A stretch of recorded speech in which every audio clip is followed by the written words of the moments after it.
My people, gather around because what we are about to discuss today is the kind of story that makes you drop your phone, pick it up, and drop it again just to be sure you are hearing correctly. In this country, we have heard stories, we have seen drama, and we have witnessed things that would make a movie scriptwriter give up on their career because reality is just too shocking. But this particular headline, this specific statement, coming from the widow of the late General Sani Abacha, is something that has left the entire internet and indeed every Nigerian in a state of absolute disbelief. The headline you saw is real, it is not a skit, and it is not a rumor manufactured by the blogs. He was saving it for us. Just let those words sink in for a moment.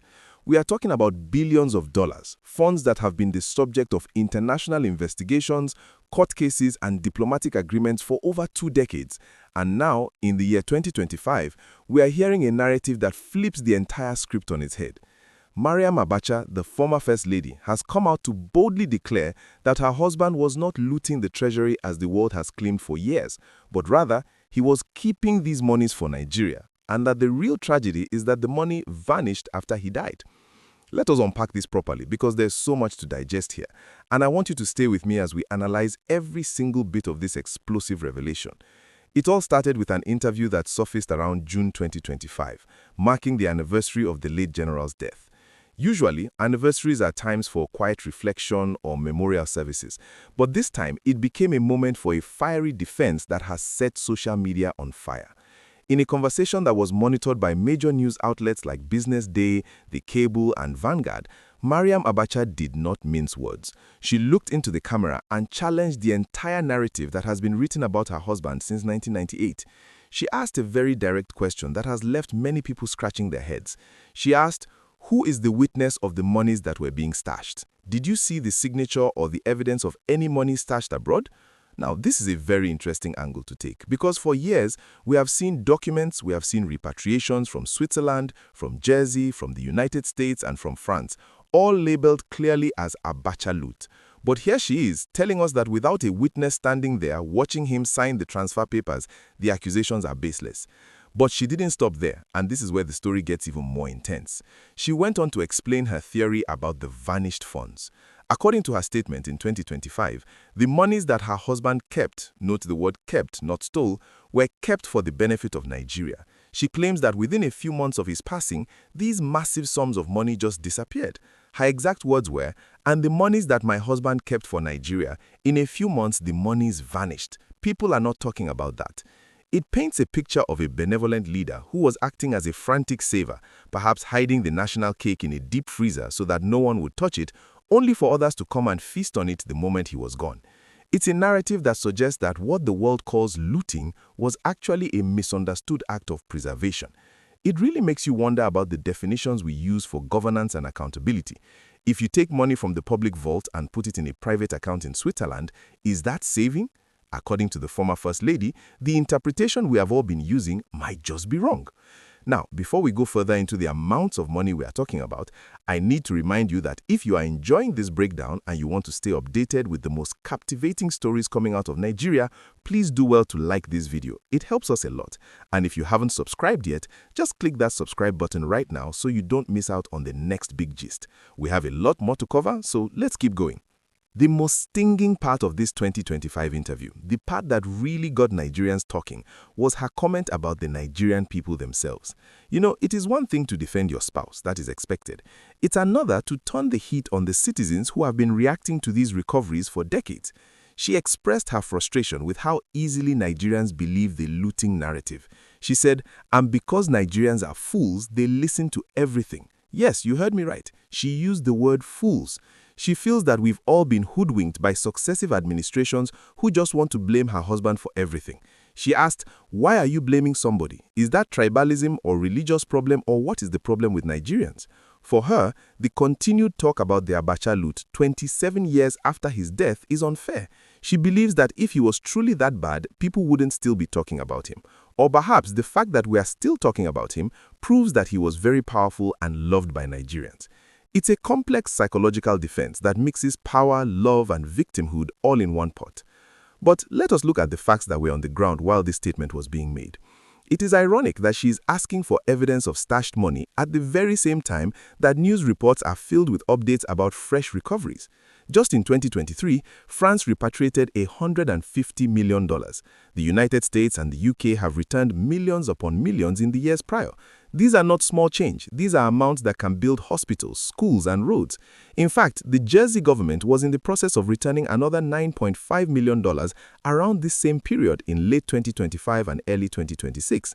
So, when the former First Lady asks, where is the evidence is literally sitting in the Central Bank of Nigeria, having been wired back from foreign jurisdictions that have strict banking laws.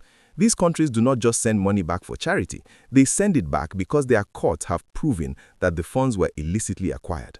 The legal battles to get this money back have been fought for years, with lawyers and forensic accountants tracing the movement of these funds through a web of shell companies and offshore accounts.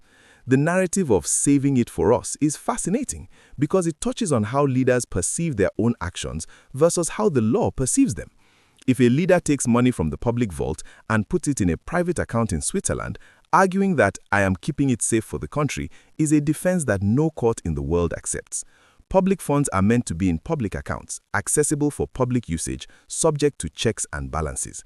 They are not meant to be saved in a private stash in Geneva, accessible only to family members and close associates.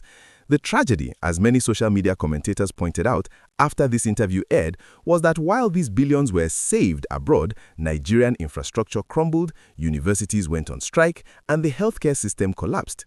The savings did not yield interest for the common man. They yielded legal fees for foreign lawyers and embarrassment for the nation. You also have to consider the political dimension of what she said.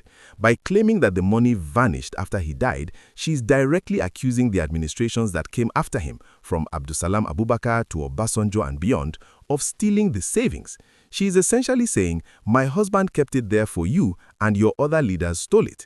It's a bold counter-accusation that tries to shift the spotlight of corruption from the origin of the funds to the management of the funds after 1998.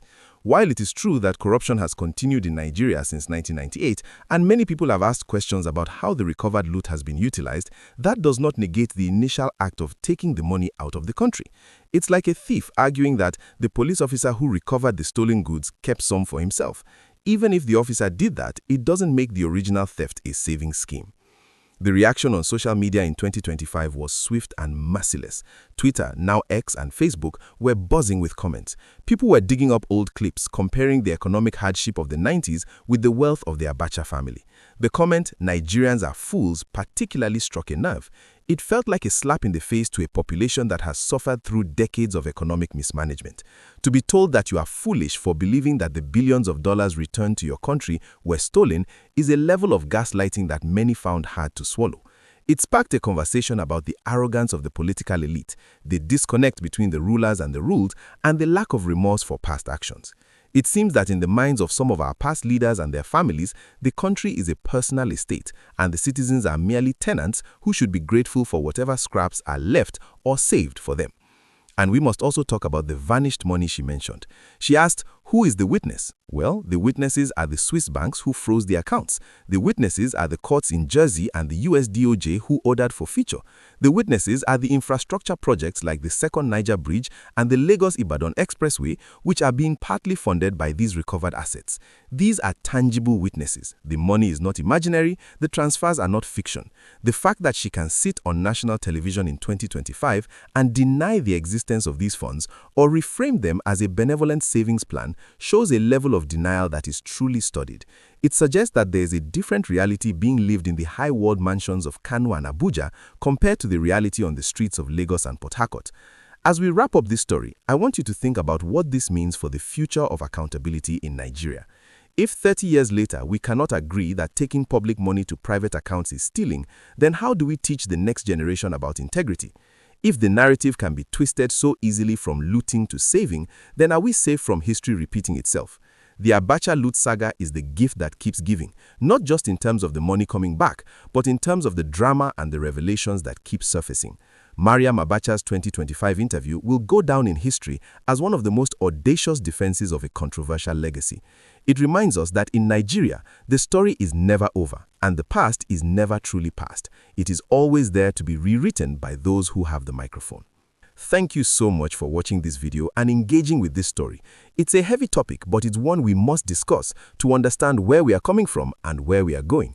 I really want to hear your thoughts in the comment section. Do you believe the saving it for us theory? Do you think the money was truly kept for Nigeria's benefit, or is this just a way to rewrite history? Please drop your comments below. Let us drag this matter. And please do not forget to like this video and subscribe to the channel. Turn on your notification bell so that the next time a headline like this drops, you will be the first to know. We are here to bring you the news, the analysis, and the gist exactly as it is. Until next time, stay wise, stay vigilant, and remember, in this Nigeria, anything is possible.